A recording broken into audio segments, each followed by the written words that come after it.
Hi there. My name's Cody and I'm with Means Nursery Incorporated. Today I'm excited to share with you how we can plant bare root trees. Now, before we start, there's two things I want you to keep in mind. I want you to scout out a location, and I would like you to think about what time of year you're planting. Now, if you're planting a bare root tree, the best times of the year are in fall and early spring. And today we are in early spring. So let's head out to the field, go see where we're going to go put our tree. Now that we're out here in the field, let's talk about location. I want to make sure when I plant my plant, I'm clear of any buildings. There's no utilities in the ground. I'm not planting it over my septic system. I want to make sure the ground doesn't flood. So now that we've scouted this perfect spot, let's head over to the garden store and pick out a tree. All right, welcome to the garden center. Here's where you're going to find all of your bare root trees. Now, some of the exciting things I wanted to show you is how they store their bare root trees. Now, not everybody has time to take their plant straight from the store and put it in the ground. It might have to sit for a little while, but how do we go about doing that? You can see here they put it in a sawdust, but you can use any type of soil. The important thing is you want to cover your roots and make sure they're not exposed to full sun while you wait. Some people use refrigerators, but it's most accessible is to grab a bucket of soil you pick up at the garden store and throw it in a pot and cover it up until you're ready to plant. Let's go pick out a flowering cherry. The pollinators seem to really like those ones.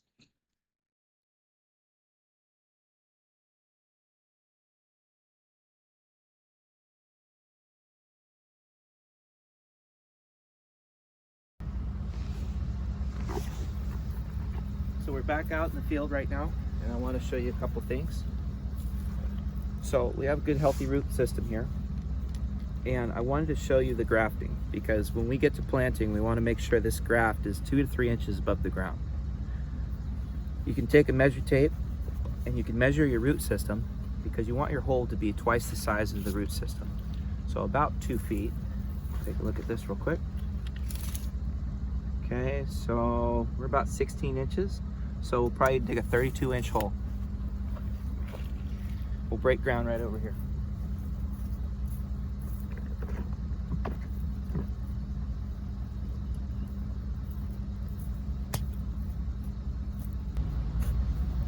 So now we put in our soil from the garden center in here and we tamp it down. And as you can see, our graft is about 2 to 3 inches above the soil line.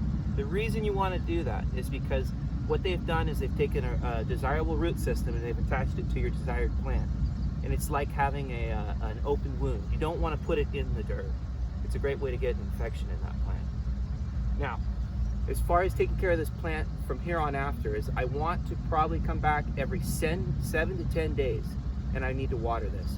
Now, whether that be a weather event that waters it or I come out here with a garden hose, I need to really take care of this plant for its first year.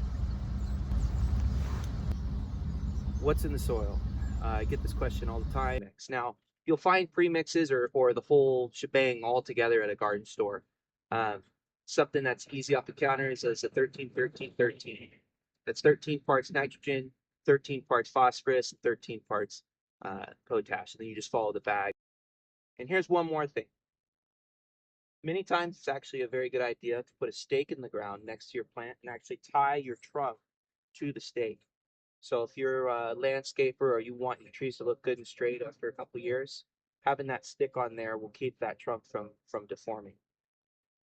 Note, you don't want to tie it up with wire or something that's going to be really hard and choke the tree out. You can use rubber bands. You can use a twine. You tie it on there kind of loose. And another thing to think of is the label. So depending on what labels you get, it's honestly a good idea to take your label off the trunk and either put it on one of the branches or put a sign in front of your tree so you know what it is, but you don't want it to starve out your tree.